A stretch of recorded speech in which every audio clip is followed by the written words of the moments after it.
আমরা হচ্ছি মানুষ, আমাদের থেকে ভুল হবে, এটা স্বাভাবিক। কুল্লু বানি আদম খাত্তা, প্রত্যেকটি আদম সন্তান, প্রত্যেকটি বানি আদম এরা ভুল করবে, গুনাহ করবে, কিন্তু তাদের মধ্যে উত্তম হচ্ছে কারা? যারা ভুল করার পরে পরে নিজেকে ঠিক করে নেবে, সংশোধন করে নেবে। এটা হচ্ছে সব থেকে উত্তম ব্যক্তি। যার ভুল হয়েছে তাদের মধ্যে উত্তম ব্যক্তি হচ্ছে কে? যে সঙ্গে সঙ্গে সংশোধন করে নেবে।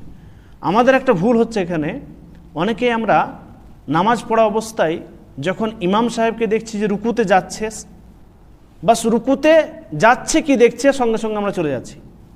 সামি আল্লাহু লিমান হামিদা ইমাম সাহেব বলছেন কি, আর সঙ্গে সঙ্গে আপনি উঠে যাচ্ছেন। রুকুতে ইমাম সাহেব যাচ্ছেন, সেজদাতে ইমাম সাহেব এই যেতে শুরু করেছেন কি, আপনি যেতে শুরু করে দিলেন, আগেই চলে গেলেন। ইমাম সাহেবের আগে তাকবীর বলা, ইমাম সাহেবের আগে যাওয়া, এটা ঠিক না। এটা আমাদেরকে ঠিক করতে হবে। ইমাম সাহেবের আগে আগে কোনো জিনিস আমরা করব না, না রুকু, না সেজদা, না অন্য কিছু। ইমাম সাহেবের পরে পরে, তো ইমামের পরে পরে আপনাকে করতে হবে। অনেক সময় এরকম হয় যে আপনারা রুকু অবস্থায় আছেন, ইমাম সাহেবের একটুকু লড়ার শব্দ শুনতে পেয়েছেন কি, আপনি সঙ্গে সঙ্গে উঠে গেলেন। জি না, এটা ভুল আমাদের, এটা ঠিক করতে হবে, সংশোধন করতে হবে আমাদেরকে। ইমাম সাহেব যখন দেখবেন যে আপনি উঠে গেল, তখন আপনি উঠবেন। একটু ধীরে সুস্থে পড়ুন, আস্তে আস্তে পড়ুন। যখন ইমাম সাহেব সেজদাতে চলে গেছেন আল্লাহু আকবার বলে, তখন আপনি যাবেন।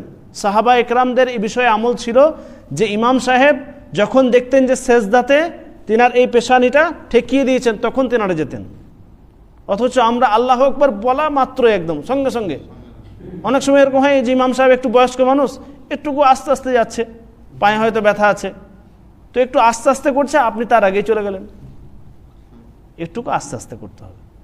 আরকান রুকুন নামাজের যেগুলো রয়েছে সেগুলো আমাদেরকে ইমাম সাহেবের পরে পরে করার চেষ্টা করতে হবে। বোঝা গেল?